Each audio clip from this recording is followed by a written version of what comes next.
It is a new year, 2022. And with that new year is a whole new sense of possibilities. Maybe a New Year's resolution that you made while you're out on a walk, having a moment to write down in your journal or share with a family member. I know I have a few, and I'm looking for this year to be a little bit better than the last, Sean. Or the one before that, or for in my case, the one before that. That'd be nice. That'd be good. Amy Hashke is here. We love her. She is, I'm gonna call it right now, the official Morning Blend therapist. She is the individual, couple, and family therapist. She's fantastic. She's joining us now. How are you, Amy? Great to see you. Hey. I'm doing well. Good to see you as well. I think we look at that January 1st. You're like, you know what? Next year's a new year. I'm going to start a new me. I'm going to create a resolution. So, I think half of Americans end up doing this. Why is the new year so special that they decide, all right, new calendar, new me? Well, when we're looking to make major changes in our lives, we typically are trained to lean toward a temporal landmark. This is a distinct day or event. It could be the start of the week, the month, your first day on a new job, your birthday. But out of all temporal landmarks, New Year's Day is the most significant universally. And the research actually shows that those who try to create changes at the beginning of a new year are most likely to maintain them. So a temporal landmark creates this psychological divide where we can create space between our past self, our present self, and this creates motivation for future aspirations and goals. So when we hear that phrase, new year, new you, it's all really relevant right now. Mm-hmm. I love it. It makes so much sense, actually. And I'm one of these people who loves to move forward and to try to always improve. Because thank God that we can make changes in our lives, right?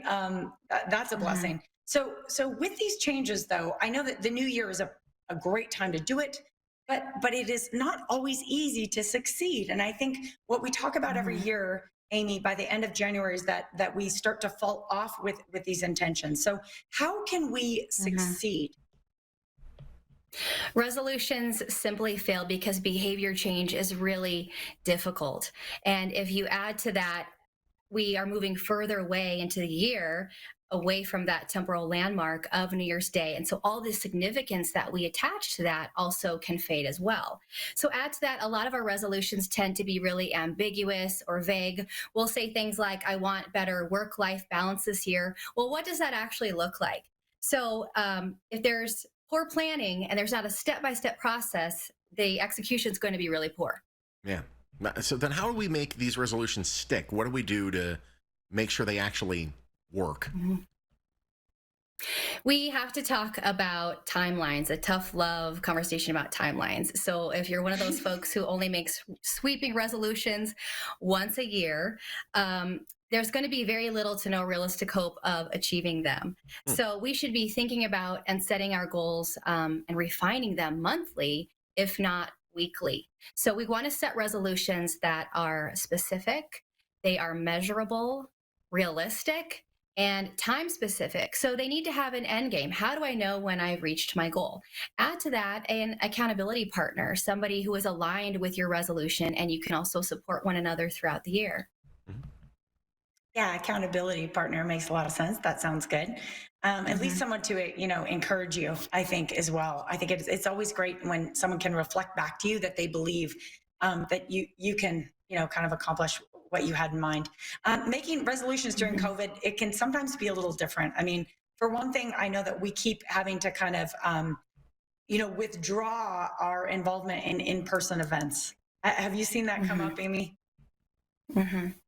Absolutely. The pandemic has affected everyone in very different ways. And we need to approach resolutions this year within the context of where we are in our life, considering how much support or resources we may or may not have at this time.